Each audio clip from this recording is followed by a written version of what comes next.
Baik, terima kasih Tere. Setelah kita mendengarkan pembacaan CV, kita lanjutkan mendengarkan penjabaran materi First Aid Practice Error in Emergencies yang akan disampaikan oleh Dr. Arya Cipta Prananda, spesialis bedah plastik rekonstruksi dan estetik konsultan. Baiklah, waktu dan tempat saya persilahkan kepada Dr. Arya Cipta Prananda, spesialis bedah plastik rekonstruksi dan estetik konsultan. Kami persilahkan dengan segala hormat. Oke, tunggu sebentar ya, deh. Saya lagi siapkan, saya sambil sejalan ini soalnya. Tunggu sebentar ya.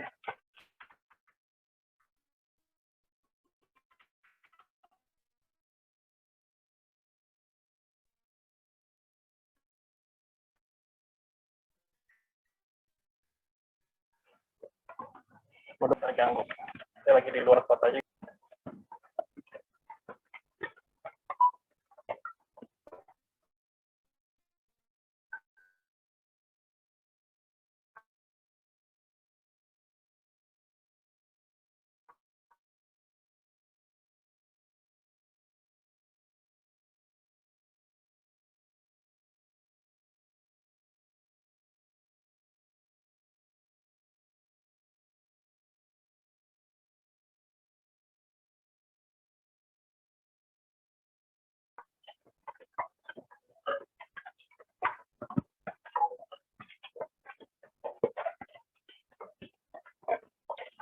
Sebentar saya share screen ya. Meter di bundaran ambil jalan keluar ketiga menuju jalan Uluwatu 2. Oke.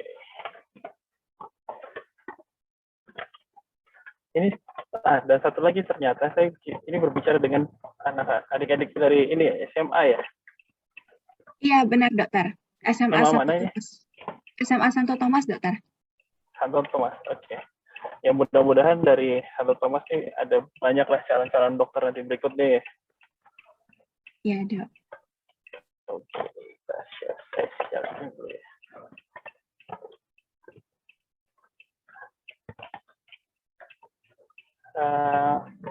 Saya mungkin ini presentasi lebih banyak ke gambar saja ya, supaya kalian nggak bosan dan lebih menarik tentunya. Kalian kan tentunya mau bahas tentang first aid practice error in emergencies. Kayaknya itu terlalu berat ya untuk anak-anak SMA ya, mungkin ya, paparannya juga belum terlalu medis lah. Saya coba bahas yang secara umum supaya nanti bisa masuk. Suara saya jelas ya? Terdengar jelas, Dok. Oke, kita mulailah. Satu yang sering kita dengar kalau misalnya trauma kecelakaan lalu lintas itu kan pastinya berbahaya. Nah, kalau misalnya seandainya kita melihat kejadian seperti itu, kira-kira apa yang bisa kita lakukan atau mungkin lebih baik lagi apa yang bisa kita cegah, apa yang bisa kita lakukan sebelum terjadinya kecelakaan. Ini gambarnya kelihatan semua atau ada? Kelihatan slide-nya full kan? Full, Dok. Full. Terlihat, Dok. Oh, ya. Nah, kita lihat yang paling sering mungkin kita jumpai di sosial media kah, atau mungkin lihat langsung. Mungkin trauma yang paling sering adalah trauma motor atau roda 2. Selain itu tentunya yang paling aman tentu sampai saat ini data itu menunjukkan bahwa penerbangan itu moda transportasi paling aman karena persentase dari jumlah kecelakaan itu paling rendah di antara yang lain. Berikutnya yang paling tinggi tentunya paling tinggi roda 2, roda 4 baru angkatan yang transportasi laut. Nah, yang penting terutama buat kalian edukasi, terutama diri sendiri juga, apa yang harus dibawa atau kalian harus sertakan pada saat kalian berkendara tentunya adalah identitas dan surat izin mengemudi. Dan ini banyak sekali yang terlewatkan, artinya nggak semua orang memakai identitas yang lengkap, bahkan tidak punya SIM yang jelas atau membawa mobil motor pada saat usia yang belum cukup. Nah, contohnya nih kayak gini misalnya, walaupun dia namanya selamat dunia akhirat, belum tentu dia selamat dunia akhirat kalau misalnya dia tidak menaati rambu-rambu lalu lintas misalnya, atau tuh ada namanya si Batman misalnya. Ya bisa juga seperti itu. Jadi kalian harus dikasih tahu sama saudara kah, sama kenalan kah, bahwa kalau harus kita lengkapi dulu identitas SIM kita itu lengkap dulu. Nah, kemudian kita harus edukasi juga. Nah, nanti saya tunjukkan foto-foto yang mungkin agak disturbing. Misalnya kalian agak takut melihat darah, mungkin kalian bisa tutup mata mungkin dari sekarang. Safety gear. Saya sendiri senang naik sepeda motor, misalnya. Tentunya safety gear itu penting. Safety gear dari mulai helm, sarung tangan, jaket safety, boots, visor, terutama kacamata itu juga penting. Dan yang terakhir adalah buff. Buff itu kayak slayer atau tutup muka. Atau mungkin sekarang kita paling sering pakai masker. Nah, yang penting pertama itu adalah helm. Karena helm melindungi kita dari segala jenis trauma yang membentur di kepala. Dari mulai depan, sisi belakang, atas, dan bawah. Kalau bawah yang paling berbahaya adalah sisi dagu. Kenapa? Banyak kecelakaan yang contohnya kayak kasus seperti ini nih. Kalau tulang kita harusnya kan normal ya, nggak ada patahan kayak yang di gambar yang saya lihat ini nih. Tapi sekarang kalau misalnya dia tidak pakai helm dan terjadi suatu trauma atau kecelakaan, maka bisa terjadi patah yang luar biasa seperti gambar-gambar itu.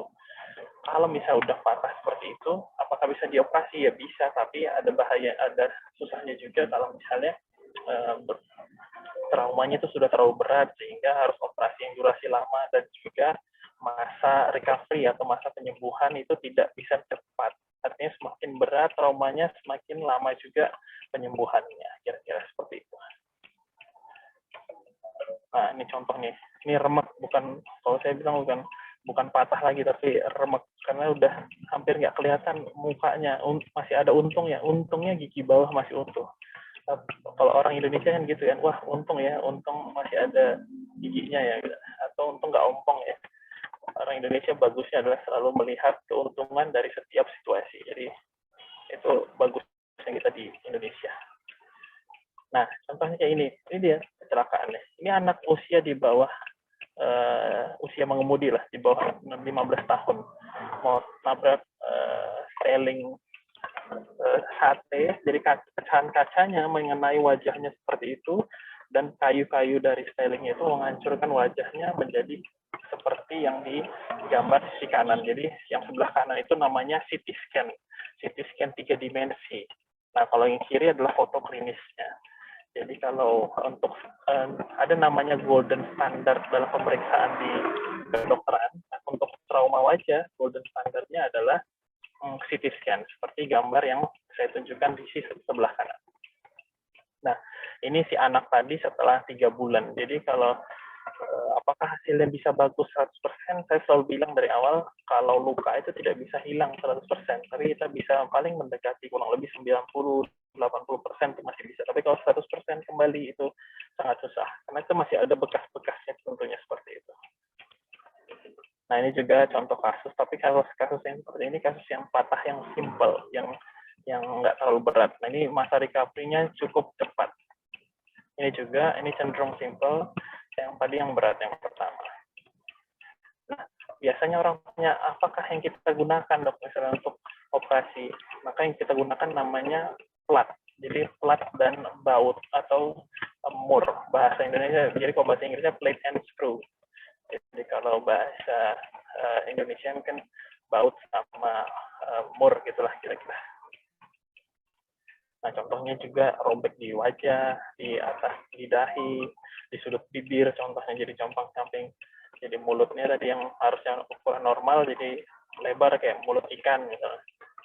Jadi contoh seperti itu. Jadi kalau ditanya sama adik-adik yang kepingin misalnya jadi dokter bedah plastik, seperti saya misalnya dokter bedah plastik, apakah selalu mengerjakan kasus yang cantik-cantik? Enggak juga. Jadi lebih banyak kasus yang seperti ini sebenarnya dibandingkan kasus operasi yang cantik-cantik. Ada juga, itu ada harian juga ada. Hanya saja kalau persentase mungkin sekitar 75-25. Jadi 75%-nya kasus yang berat seperti ini, 25%-nya kasus yang buat yang cantik-cantik. Tapi kita hari ini kan nggak bahas kasus yang cantik ya. Nanti kalau misalnya mau, ntar kita bahas di belakang ya. Nah, ini contohnya juga nih, ada trauma besar, berat kayak tadi, patah, tapi udah diobatin, tapi kita lihat bekasnya masih ada, masih terlihat. Ini juga, ini anak kecil. Nah, kalian harus perhatikan, ingatkan juga, orang ibunya biasa pakai helm, gitu, tapi anaknya nggak dipakein helm. Rata-rata kalian perhatikan, kalau misalnya di jalan, ibunya pakai helm, yang penumpangnya pakai helm, tapi anaknya duduk di depan, itu nggak dipakein helm. Nah, ini kejadian jatuh dan telinganya hampir putus. Putusnya putus paruh, hampir copot semua malah. Kan kasihan kalau pikir-pikir anak seperti ini. Ini juga contoh luka robek akibat kecelakaan karena tidak pakai helm, kena sayat daun misalnya, kayak anak kecil ini ranting kan bahaya itu deh. Untung masih ada untung ini, untung nggak kena mata. Kata ibunya seperti itu, wah untung ya dok nggak kena matanya. Luar biasa. Kalau saya bilang ini nggak untung, codet nih seumur hidup. Karena ya seperti itu, orang Indonesia masih selalu lihat keuntungan di setiap situasi. Ini juga luka robek, jadi banyak. Wah, ini lagi kejadian anak trauma kecelakaan lalu lintas akibat sepeda motor banyak sekali deh. Ini salah satu contoh keduanya ya, yang tadi udah, ini lagi, ini bukan cuman kuping yang mau copot. Itu kalau kalian foto yang kedua, yang sebelah yang tengah, itu telinganya udah mau copot sama seiring dengan kulit kepalanya. Jadi bukan hanya telinga yang mau copot, kepalanya pun udah mau copot ya, karena nggak pakai helm, duduk di depan seperti tadi yang saya ceritakan. Makanya itu pentingnya kita edukasi masyarakat cara berkendara yang baik juga, bukan hanya sekedar pakai alat pengaman yang baik. Ini juga hilang hidungnya. Nah, ini juga dagunya hilang akibat tergesek di di jalanan. Nah, kemudian hal yang terpenting kedua adalah sarung tangan. Nah ini ada contoh kasus ringan sebenarnya. Ini luka robek, jarinya hilang, kulit jarinya hilang, dan dia harus gantikan tentunya. Nah kita ambil dari sebelah jarinya. Kemudian nih, kalau kalian lihat foto yang kedua yang saya share, itu jempolnya tuh di bawah. Jadi yang dia terkelupas, kemudian jempolnya hampir terlepas, kalau kalian lihat itu di bawah. Kukunya udah nggak ada lagi, jadi kukunya di bawah. Nah itu fungsi kita sebagai dokter bedah plastik adalah mengembalikan fungsi dan juga jarinya ke posisi semula. Ini contohnya jarinya hilang, tinggal tulangnya kita tanamkan di perut, kemudian dilepas. Ini saya contoh yang tadi ya, kasus yang tadi. Apakah bisa ditanam kembali, dibuat seperti semula? Seperti saya bilang tadi, nggak mungkin ya, nggak mungkin 100%. Tetapi kalau fungsinya itu bisa.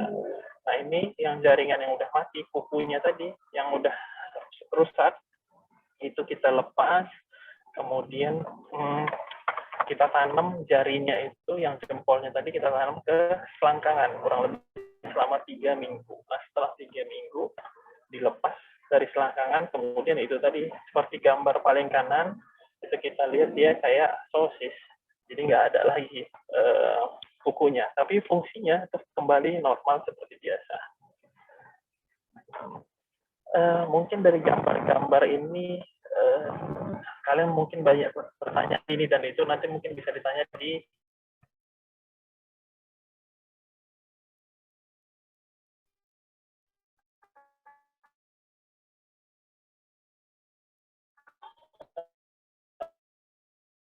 sesi pertanyaan ya, bisa ditanya di akhir, karena suara saya udah jelas belum? Ada gangguan nggak? Tadi sempat ada gangguan sedikit dok, tapi sekarang sudah jelas dok. Sudah jelas ya? Oke. Nah kalau di bedah plastik itu salah satu ilmu kedokteran yang menurut saya tidak ada jawaban yang salah. Jadi sama seperti kehidupan. Kalau kehidupan itu apakah semua benar? Belum tentu. Apakah semua salah? Juga belum tentu. Nah kalau di bedah plastik semua bisa jadi benar apabila ada dasarnya. Jadi paling enak ya kalau di penyakit dalam, misalnya kalian sakit kepala, kalian kasih sakit perut, obat sakit perut, tentunya salah ya nggak? Tapi kalau di bedah plastik, kalau misalnya jari bolong seperti ini, apakah mau ditutup pakai jari sebelahnya? Bisa, ditempel ke perut bisa, ditempel dari paha bisa, jadi nggak ada jawaban yang salah. Nah, mungkin bisa kepikiran tuh ya, siapa yang mau jadi bedah plastik berikutnya. Enak soalnya, jawabannya nggak ada yang salah. Jadi nggak bisa salah. Nah, ini tadi kasus yang tadi. Nah, ini juga kasus yang akibat tadi nggak pakai sarung tangan dan tergesek di aspal, jadi hilang jarinya. Jarinya diperbaiki ulang dengan mengambil jaringan dari kakinya. Dari kakinya dipindahin, ditempel ke jari. Contohnya jadi seperti ini. Awal-awal kayak penguin ya. Kayak penguin tangannya nempel seperti ini. Kemudian akhirnya bisa normal kembali, terpisah menjadi jari. Ini juga kasus yang sama, kurang lebih. Nah, kemudian nih ketiga nih, penting nih, jaket safety. Mungkin kalau agak berlebihan kalau pakai jaket seperti pembalap seperti ini, tapi kalau misalnya kepikiran untuk jarak jauh, tentunya harus pakai yang seperti ini atau hampir-hampir. Kalau hari-harian mungkin bisa pakai jaket seperti biasa saja. Karena ada juga kejadian seperti ini. Dia terlepas akibat itu tadi, di luar pergelangan tangan, dia tertebas dan tangannya terputus secara sempurna. Nah, apakah tugas dokter bedah plastik di sini? Yes, ini tugas kita di sini bergabung juga dengan dokter spesialis ortopedi dengan tulang. Jadi dokter ortopedinya nyatuin dulu tulangnya, kemudian sisanya yang bagian kerjaan yang lebih lama itu sama dokter bedah plastik untuk nyatuin pembuluh darah, otot, urat, saraf, tendon dan lain-lain. Ini juga nih akibat tergesek tadi, jatuh, aspal, nggak pakai jaket, luka robek seperti itu, dan akhirnya tangannya nggak bisa nekup, ya kita harus operasi juga. Nah, ini terpenting keempat itu adalah boots. Nah, karena banyak kejadian juga seperti ini, pakai sandal jepit saja misalnya. Ya kalau deket-deket sih oke ya, tapi kalau nggak pakai boots, artinya pakai sepatu sih cukup, saya kira akan jauh lebih baik dari agar tidak terjadi trauma seperti yang bolong seperti ini. Karena kalau udah trauma, agak berat rasanya untuk memperbaiki, mending rasanya mencegah daripada mengobati. Ini juga ankle-nya bolong seperti ini harus dipindahin dari paha, kemudian ya jadi kayak bakpao seperti itu, tapi dia bisa berjalan secara normal kembali. Nah, yang penting juga salah satunya adalah visor atau kacamata. Yang pasti dengan adanya visor kita mencegah kelilipan yang pasti. Kalau nggak kelilipan kan, kalau kelilipan bahayanya, atau kalau udah ada visor atau penutup helm itu sudah cukup. Tapi kalau misalnya tidak ada, tentunya kita pakai kacamata untuk mencegah debu atau kotoran dan lain-lain. Nah,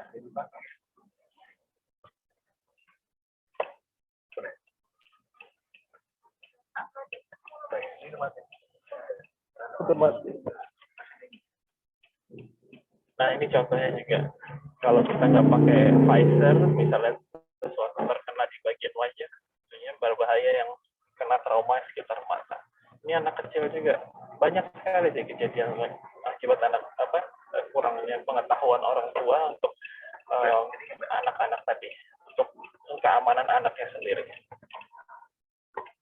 Ya, ini kita lihat, ini masih untung nggak kena matanya dong. Iya, oke, masih untung deh.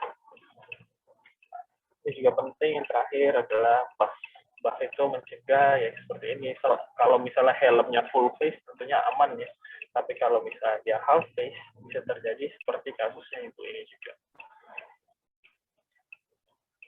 Nah, ini juga penting bagaimana hal-hal yang penting kita ketahui untuk misalnya pada saat orang awam misalnya kita nih ada trauma nih, salah satu hal penting misalnya luka di daerah alis. Nah, sering kalau di beberapa orang yang tidak diajarin atau tidak belajar dengan baik di fakultas kedokteran, itu dia kalau misalnya luka di alis, dicukurnya tuh alis. Sementara itu hal yang penting, lihat ibu ini, alisnya dicukur, pas sudah dijahit, itu alisnya hilang di tengah-tengah. Jangan pernah cukur alis kalau misalnya trauma di alisnya. Yang terakhir adalah tentunya pentingnya safe bike atau motor yang bagus, motor yang kondisinya dengan baik. Oke, sejauh ini sih saya itu dulu kali ya. Ada yang mau ditanya mungkin sejauh ini, Dek? Baik, Terima kasih kami sampaikan kepada Dr. Arya Cipta Prananda, spesialis bedah plastik rekonstruksi dan estetik konsultan, atas penjabaran materi First Aid Practice Error in Emergencies. Kepada hadirin sekalian, dipersilahkan untuk memberikan pertanyaan dengan mengetikkannya di kolom chat atau boleh langsung raise hand. Izin dok, mungkin sambil menunggu pertanyaan, boleh saya izin bacakan pertanyaan? Ya, silakan. Baik, apabila kita bertemu dengan kecelakaan lalu lintas seperti yang dokter jelaskan tadi, apa tindakan pertama yang bisa kita lakukan ya dok? Terima kasih dokter. Satu, pastikan dulu pasiennya masih hidup atau enggak. Caranya ya dipegang dulu, panggil atau gimana, itu lihat, cek kesadarannya dulu. Nah kalau udah pasien, oh pasiennya hidup nih, kita pindahkanlah dia di tempat yang lebih aman. Pastikan dia dapat oksigen yang cukup, kemudian jika ada perdarahan aktif, kita hentikan dengan cara menekan atau membalut dengan balutan yang tebal. Atau bajunya sendiri dicopot, atau kita pakai ikatan sendiri, misalnya perdarahannya aktif. Mungkin itu aja hal yang simpel dan gampang untuk bisa dilakukan di yang pertama. Yang pastiin dulu hidup atau enggaknya orang. Gitu. Baik dok, berarti jelas dokter. Berarti kita pastikan bahwa pasien masih hidup dan kita stop bleedingnya ya dok. Baik dok. Ya benar. Baik, terima kasih dok atas jawabannya. Kita lanjut ke pertanyaan kedua. Ini ada dari Samuel dok. Dokter izin bertanya. Tadi dikatakan bahwa jaringan dari tubuh kita yang lain bisa menggantikan tangan atau bagian jari yang terluka. Apakah bisa kita menggunakan jaringan dari tubuh orang lain? Dok, terima kasih dok. Nah, itu bisa tadi. Cuman, udah dilakukan contohnya kayak di, bukan hanya jaringan tubuh luar ya, jaringan tubuh dalam seperti ginjal, hati, jantung bahkan, itu kan sudah lama dilakukan, namanya transplantasi ginjal, transplantasi jantung, itu bisa. Tetapi yang paling harus dilakukan oleh orang yang paling dekat, supaya tidak terjadi reaksi antigen antibodi yang berlebihan. Nah, itu ada namanya, kalau namanya dari badan sendiri, itu kan autograf. Kalau misalnya dari sejenis atau satu spesies, namanya allograf. Nah, allograf itu yang bisa dilakukan kalau misalnya, yang terbaik dilakukan kalau misalnya golongan darah sesuai, resusnya sesuai, kemudian kalau bisa lagi kekerabatannya dekat, supaya tidak terjadi reaksi antigen antibodi yang berlebihan. Nah, apa yang terjadi bila dari orang yang asing misalnya. Nah, itu bisa juga dilakukan. Tetapi dia tentunya harus makan imunosupresan yang dengan jangka waktu yang cukup panjang supaya dia tidak terjadi tadi reaksi antigen antibodi yang berlebihan. Gitu. Jadi boleh atau bisa. Bahkan dari spesies yang berbeda, misalnya babi, karena harus tahu babi bisa ditempelkan, kulit babi bisa ditempelkan ke kulit manusia. Tetapi awal-awal dia akan bermasalah kayak gatel atau apa, tapi lama-lama nempel juga. Tapi hanya babi, karena yang lain belum, babi dan ikannya ikan koi. Jadi nggak semua jenis spesies yang bisa tuh babi, yang kemudian ikan koi. Tapi yang paling sering digunakan adalah babi. Makanya mungkin kalau orang-orang bilang, kalau saya bilang, saya bercandain gini nih, misalnya kalian dibilang babi ya jangan marah, orang mirip kok. Karena kita bisa gabung kulit babi dan kulit manusia sebenarnya masih bisa dipakai barengan. Jadi kalau dibilang babi ya udah nggak apa-apa, saudara ini bilang gitu aja. Itu ya deh. Baik dok, terima kasih dok. Kemudian ada pertanyaan dari Meipa. Izin bertanya dok, seandainya tangannya benar-benar terputus dari bagian tubuh, apakah ada kemungkinan tangannya bisa disatukan kembali dan dapat berfungsi seperti sedia kala lagi, dok? Terima kasih, dok. Bisa.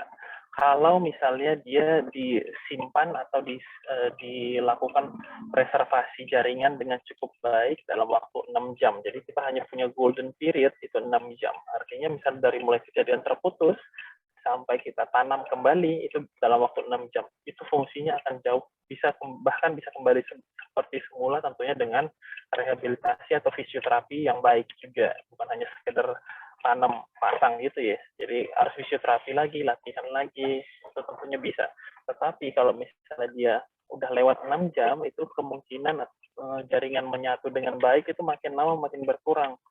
Jadi kita nggak bisa nggak bisa janjikan hasil yang terbaik juga kalau misalnya dia udah terlambat gitu seperti itu. Jadi kalau bisa, yang penting satu cara penyimpanannya dia harus pakai es, kemudian cara nyimpennya dia plastik yang kering, jadi jaringannya kering tapi dingin.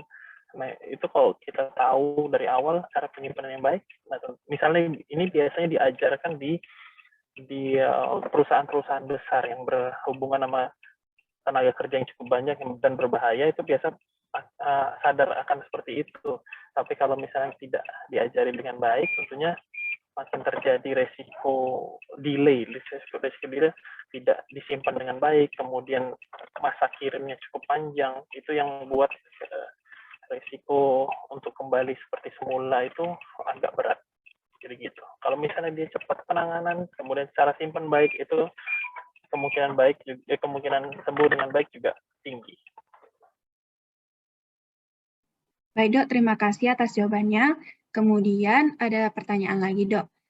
Dokter, mengapa ketika ada kerusakan pada jari tadi harus dimasukkan ke daerah perutnya ya dok? Terima kasih dok.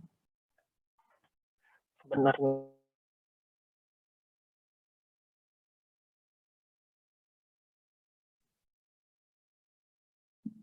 Izin dokter.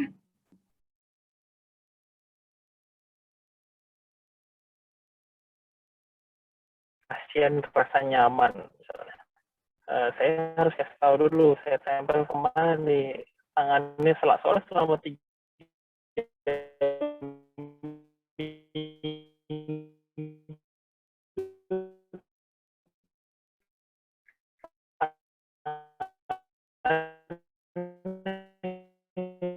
Maaf dokter, izin.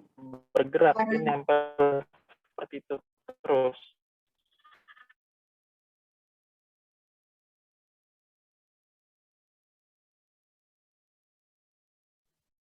Izin dokter, tadi suara dokter terputus dok. Ini udah kembali belum ya? Sudah dok, sudah. Udah ya? Sampai mana tadi? Tadi pertanyaan yang ini dok. Mengapa apabila ada kerusakan pada jari harus dimasukkan ke perut dok? Oke, nah itu tadi saya bilang, tadi saya cerita kalau misalnya di bedah plastik itu kan nggak ada yang salah, mau ditempel di mana aja, atau mau ditaruh di mana aja itu boleh, asalkan kita kasih tahu sama pasiennya, soalnya itu bakal ditempel kan kurang lebih selama 3 minggu tuh. Jadi pasiennya harus merasa nyaman dulu selama 3 minggu, kira-kira dia paling nyaman ditempel di mana, mau ditempel di leher itu bisa, tempel ketiak bisa, tempel perut bisa, tempel di tangan seperti ini juga bisa. Makanya kita kasih tahu pasien, kira-kira nih kamu paling nyaman di mana nih? Kayak tadi saya tempel ada di groin atau selangkangan selama 3 minggu. Itu juga bisa, atau di paha. Tergantung pasien, tergantung kita edukasinya bagaimana ke pasien. Jadi boleh kemana aja. Nggak harus di perut juga. Cuman biasanya paling nyaman tuh di perut karena dia kan posisi istirahat ya. Kalau tidur pun taruh di perut atau ditaruh di selangkangan. Misalnya orang yang suka tidur tangannya taruh di selangkangan tuh ya ada juga kan orang kayak gitu kan, nggak tahu dia mau kenapa ditaruh di selangkangan, tapi dia bilang saya nyamannya di sini. Oh ya udah, taruhnya situ, bukan itu. Enggak ya. Baik dokter, terima kasih atas jawabannya dok. Kemudian ada pertanyaan lagi dari Samuel.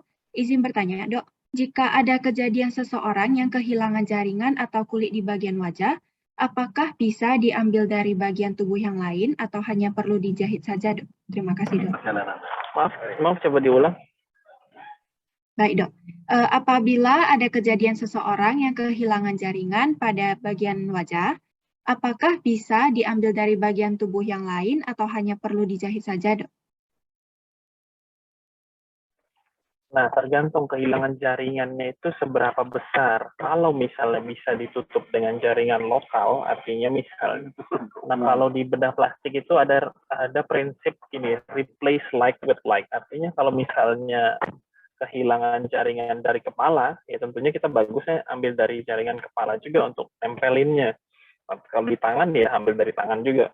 Tapi kalau dia hilangnya terlalu besar, mungkin kita bisa ambil dari paling aman atau paling luas itu bisa diambil dari paha atau perut. Jadi dari jaringan perut pindah ke tangan atau ke kepala, gitu, sebaliknya seperti itu. Jadi paling besar, paling aman itu. Jadi agak beruntung misalnya, tanda kutip ya beruntungnya, kalau kita punya luas paha yang besar atau perut yang besar, karena punya jaringan yang cukup luas untuk diambil. Kadang-kadang bedah plastik mensyukuri kadang pasien dengan ukuran badan yang cukup besar, wah kita punya jaringan cukup banyak nih untuk menutup jaringan yang tadi seperti tadi. Jadi makanya itu saya bilang tadi, di kehidupan pun sebenarnya nggak ada yang salah. Apakah salah dengan perut atau berbadan besar? Nggak salah. Tergantung kondisi. Jadi pada saat-saat tertentu dia nggak salah tuh. Misalnya kondisi kecelakaan, dia memerlukan jaringan yang cukup banyak, dia cukup banyak punya cadangan, kira-kira seperti itu. Baik, terima kasih dok. Kemudian pertanyaan selanjutnya, dokter, apabila ada kecelakaan sampai bagian tubuh lepas, sebenarnya ada atau tidak dok cara-caranya agar pasiennya bisa dibawa dengan bagian tubuh yang lepas tadi? Itu tadi disimpan dalam kondisi dingin, kemudian dia kondisinya itu kering. Jadi misalnya nih, jari putusnya itu dimasukkan dalam plastik kering, kemudian plastik kering itu di-seal atau dengan rapat, kemudian plastik tadi dimasukkan dalam es yang dengan suhu kurang lebih 4 derajat. Nah, baru kemudian kita lakukan transport ke pusat medikal atau pusat operasi yang terdekat, gitu kira-kira. Jadi kondisinya kering, tetapi dia dingin. Baik dokter, terima kasih dok. Kemudian dokter, izin bertanya lagi dok. Salah satu jenis luka yang pernah saya dengar adalah luka karena air keras dok. Dan ini pernah menjadi trending topik juga di Indonesia pada beberapa kejadian yang pernah ada. Pertanyaan saya dokter, bagaimana sebenarnya mekanisme air keras itu merusak bahkan menghancurkan lapisan kulit dok? Dan kalau misalkan tiba-tiba kita menemukan seseorang disiram air keras oleh oknum, apakah langsung segera kita bawa saja ke rumah sakit dok? Oke, untuk penanganan pertama, misalnya kita tahu nih bahannya itu adalah suatu bahan asam atau basa. Jangan pernah dilawan dengan, misalnya kamu tahu itu asam ya, kan air keras itu ada asam ada basa ya. Kalau misalnya asam, kamu jangan lawan dia dengan siram dengan basa, jangan ya. Mending atau sebaliknya, saat basa jangan lawan dengan asam. Kita harus lawan dia dengan air saja. Jadi kalau misalnya ketemu, siram air sebanyak-banyaknya, karena solution for pollution is dilution atau dilusi sebanyak-banyaknya. Nah, prosesnya bagaimana? Dia luka bakar paling berat adalah luka bakar kimia atau yang tadi saya itu luka bakar air keras itu paling berbahaya karena dia merusak jaringan seiring waktu. Jadi makin lama makin dalam jaringan yang dirusaknya. Yang tentunya harus kita lakukan cuci atau operasi berulang dengan cara mencuci dengan air bolak-balik dengan air normal atau air isotonis. Jadi NaCl atau cairan infus itu cukup untuk mencuci lukanya. Tapi kalau misalnya pasien baru datang, tentunya kita siram atau cuci dengan air mineral biasa pun cukup. Gitu. Baik dok, terima kasih dok atas jawabannya. Kita lanjutkan ke pertanyaan berikutnya, dok. Izin bertanya, dokter, pada suhu panas yang tinggi, kadang-kadang kulit bisa melepuh, dok. Pelupuhan kulit ini kenapa bisa terjadi ya, dok? Apakah ini mungkin suatu bentuk perlindungan terhadap kulit, dok? Kemudian, bagaimana manajemen untuk kulit melepuh, dok? Terima kasih, dok. Oke, kalau kulit melepuh biasanya tidak terjadi gelembung atau bula namanya. Nah, bulanya itu yang nonjol melentung isi air itu jangan dirobek. Dia perlu dikeluarkan saja cairannya, dikeluarkan sebanyak-banyak cairannya, tetapi kulit yang menggelembung itu jangan dibuang supaya mekanisme pertahanan tubuhnya itu seiring waktu kulitnya itu mencegah terjadinya infeksi. Nah, kalau misalnya apa tadi pertanyaan, mekanisme terjadinya itu melepuh ya? Iya dok, benar. Jadi kalau luka bakar itu, luka bakar menyebabkan perpindahan cairan dari intravaskuler dari pembuluh darah dia ke ekstravaskuler atau ke interstisial atau di luar jaringan pembuluh darah lah. Nah, ya itulah cairan tubuh kita keluar menjadi melentung-melentung itu melepuh. Itu yang membuat, karena suhu panasnya tadi, pembuluh darah menjadi berongga, sehingga dia cairannya berpindah. Bukan darah yang keluar, tapi cairan plasma tubuh. Nah, itu kira-kira. Baik, terima kasih dokter. Mohon maaf sebelumnya, berhubung dengan adanya keterbatasan waktu, sesi tanya jawab kita cukupkan sampai di sini dulu. Selanjutnya Kalau saya ada pertanyaan mungkin bisa ditulis kali. Nanti saya jawab by online atau gitu ya. baik dok, mungkin nanti boleh kita kumpulkan ya dok. Boleh. Baik, terima kasih dok. Selanjutnya saya akan membacakan kesimpulan dari pemaparan materi kita pada hari ini.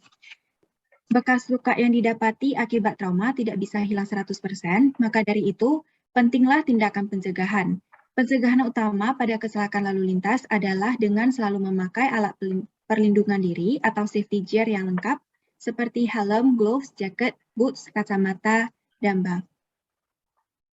Baik dokter, terima kasih dokter. Demikianlah pembacaan kesimpulan dari materi pada hari ini. Kami mengucapkan terima kasih kepada Dr. Arya Cipta Prananda, spesialis bedah plastik, rekonstruksi, dan estetik konsultan, atas pemaparan materinya. Semoga apa yang telah disampaikan oleh Dr. Arya dapat diamanahkan dengan baik oleh kita semua. Saya, selaku moderator, memohon maaf apabila ada tutur kata atau perilaku yang kurang berkenan. Selanjutnya, saya kembalikan kepada MC Abigail Siahaan. Izin, dokter. Mungkin boleh kita foto dulu, dok. Ya, boleh. Baik, selanjutnya adalah pemberian sertifikat sebagai bentuk ucapan terima kasih dari Panitia Pengabdian Masyarakat Skora Pemerintahan Mahasiswa Fakultas Kedokteran Universitas Sumatera Utara kepada Dr. Arya Cipta Prananda, spesialis bedah plastik, rekonstruksi, dan estetik konsultan. Kepada seksi publikasi dan dokumentasi kami persilakan. Baik, izin dokter, saya akan mengambil dokumentasi dalam hitungan ketiga. Kepada dokter dipersilakan tersenyum menghadap kamera ya dok. 1, 2, 3. Baik, terima kasih banyak dokter. Saya kembalikan kepada MC. Terima kasih. Izin saya leave ya, Dek. Saya laptopnya juga udah mau habis baterai. Baik dokter, terima kasih banyak dokter. Terima kasih semuanya. Sukses buat semuanya. Sampai ketemu lagi ya. Amin dokter. Terima kasih dokter. Ya, mari. Baik. Nah, tadi sudah banyak sekali ilmu yang kita dapatkan dari pemaparan materi yang luar biasa. Supaya kita semakin semangat